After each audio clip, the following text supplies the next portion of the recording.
বাংলাদেশ দলে বন্ধুত্বের নতুন উপাখ্যান লিখে চলেছেন মেহেদী হাসান মিরাজ আর নাজমুল শান্ত।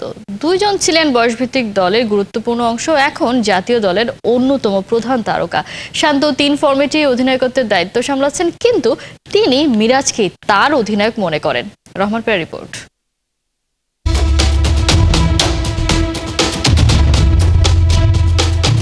মেহেদী হাসান মিরাজ ও নাজমুল হোসেন শান্তর বন্ধুত্ব, বোঝাপড়া এবং একসঙ্গে পথ চলার গল্প বেশ চমকপ্রদ।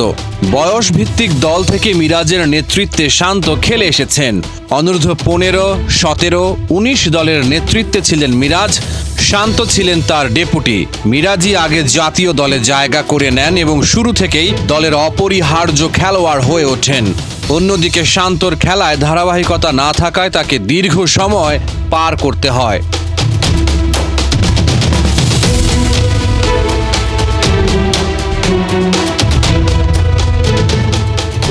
বর্তমানে শান্ত জাতীয় দলে 3 ফরম্যাটের অধিনায়ক।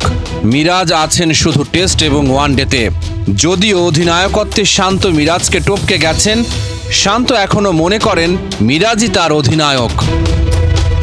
বিসিবির হোম অফ ক্রিকেট পডকাস্টে শান্ত বলেছেন, মিরাজকে তার সত্যিকারের অধিনায়ক মনে হয়। বয়স ভিত্তিক দল থেকে তাদের বন্ধুত্ব এতটাই গভীর যে কে অধিনায়ক কে সহ অধিনায়ক সেটি তাদের কাছে তেমন গুরুত্ব রাখে না। শান্তর ভাষায়, মিরাজ যখন অধিনায়ক ছিলেন তখনও তিনি মিরাজকে ফিডব্যাক দিতেন। এখন শান্ত অধিনায়ক হলেও মিরাজ দলের ভালোর জন্য তার কাছে এসে মতামত শেয়ার করেন।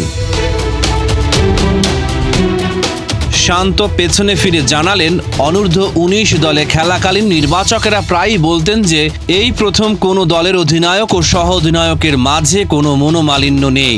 তারা এতটাই ভালো বোঝাপড়া গড়ে তুলেছেন যা এখনও টিকে আছে। তাদের বন্ধুত্ব এতটাই নিবিড় যে দায়িত্বের ভাগাভাগি তাদের সম্পর্কে কোনো প্রভাব ফেলেনি।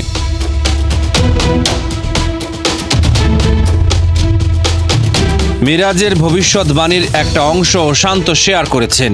মিরাজ একবার শান্তকে বলেছিলেন, আমি বিশ্বাস করি তুই আমার আগে বাংলাদেশ দলের অধিনায়ক হবি। যদিও শান্ত বুঝতে পারেননি কেন মিরাজ এমন কথা বলেছিলেন, তবে এটা তাদের গভীর বোঝাপড়ারই প্রতিফলন। মিরাজ নিজেও বলেছিলেন, হঠাৎ করেই তার মনে হয়েছিল এবং তিনি সেটি শান্তকে জানাতে দ্বিধা করেননি। রহমান পেয়ার, ৭১।